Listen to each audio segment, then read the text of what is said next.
নমস্কার। আজকে আমি আপনাদের জন্য নিয়ে আসলাম রেস্টুরেন্ট স্টাইলের শাহী পনির। এটা আপনারা ফ্রাইড রাইস, পরোটা, নান, রুটির সাথে পরিবেশন করতে পারবেন। চলুন আজকে শাহী পনির রেসিপি বানানো শুরু করি। এখানে আমি 5টা টমেটো আর 1 টুকরো আদা এটা মিক্সচারে আমি পেস্ট করে নিয়েছি। তারপর আমি ছাকনা দিয়ে ছেঁকে নেব কেন?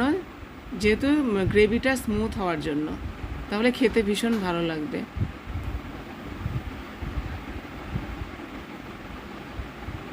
তারপর আমি কিছুটা পরিমাণ কাজু বাদাম এটাকেও আমি পেস্ট বানিয়ে নেব। তারপর কড়াইতে রিফাইন অয়েল দিয়ে রেসিপিটা তৈরি করব। রিফাইন অয়েল দিলাম 3 চামচ মতো। তারপর এখানে তেজপাতা, গোটা গরম মশলা, একটা শুকনো লঙ্কা ফোড়ন দিলাম। তারপর কিছুটা লবণ দেব।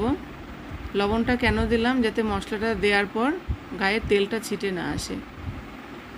মশলাটা দিয়ে দিলাম, দিয়ে ভালো করে একটু নাড়াচাড়া করে এখানে 5 মিনিট মতো মশলাটাকে রেডি করব। তারপর এখানে আমি 500 গ্রাম পনির নিয়েছি। পনিরটাকে স্কোয়ার শেপে কেটে নিলাম। দেখুন পনিরটা স্কোয়ার শেপে কেটে নিয়েছি। তারপর আমি এখানে 2 চামচ হলুদ, 2 চামচ জিরের গুঁড়ো, ধনের গুঁড়ো, স্বাদ মতো রেড চিলি পাউডার,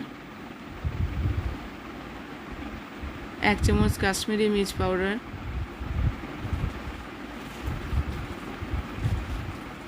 দিয়ে আমি মিশিয়ে নেব। মশলাটা ভালো করে একটু কষিয়ে নেব।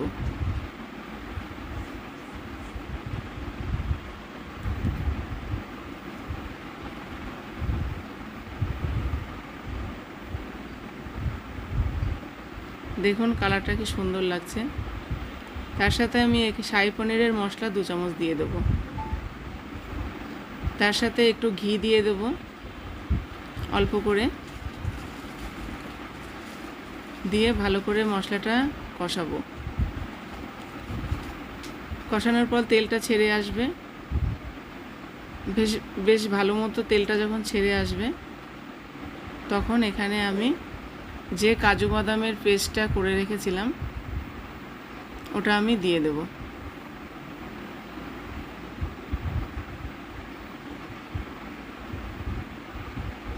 এখন এই মশলাগুলো সব লো ফ্লেমেই দিতে হবে। কাজু বাদামটা দিয়ে নাড়াচাড়া করে বাটিতে একটু জল দিয়ে সেটা আমি দিয়ে দিলাম। জলটা একটু নাড়াচাড়া করে 2-3 সেকেন্ড মতো নাড়াচাড়া করে তারপরে কাসুরি মেথি হাতে একটু ক্রাশ করে নিয়ে দিয়ে দেব।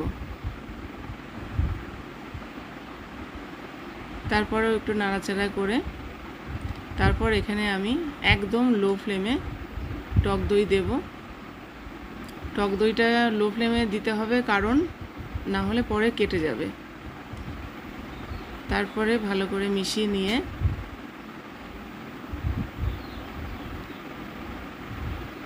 মিশিয়ে নিলাম। তারপর আর একটু নাড়াচাড়া করে নিলাম। এবার আমি দুধ দেব। গ্রেভিটা আমার দুধেই হবে, চাইলে আপনারা জল দিয়েও করতে পারেন। আমি দুধ দিয়েই করছি। এটা হলো নিরামিষ, আমি পুরো বানাচ্ছি। চাইলে আপনারা এখানে পেঁয়াজ গ্রেট করেও দিতে পারেন। আমি আজকে নিরামিষই করছি। দেখুন ঝোলটা ফুটে উঠেছে। এবার স্বাদ মতো আমি লবণ দিয়ে দিলাম, আর পনিরের কেটে রাখা টুকরোগুলো সব দিয়ে দিলাম।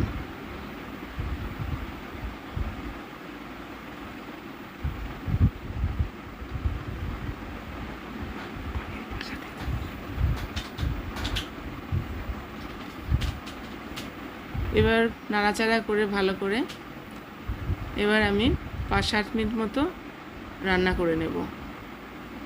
তারপর দেখুন কালারটা, দেখুন পনিরের জাস্ট কালারটা দেখুন, অসম্ভব সুন্দর হয়েছে। এখানে আমি হালকা করে একটু গরম মশলা ছড়িয়ে দিলাম। ব্যাস, পনির আমার রেডি। এবার আমি সার্ভ করব ফ্রাইড রাইসের সাথে। আজকে আমি ফ্রাইড রাইস করেছি। আপনারা রুটি, পরোটা, নানের সাথেও সার্ভ করতে পারেন।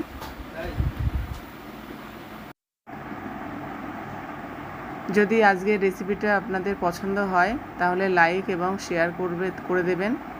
আবার দেখা হবে নতুন কোনো রেসিপি নিয়ে। ভিডিওটা দেখার জন্য অনেক ধন্যবাদ। Thank you.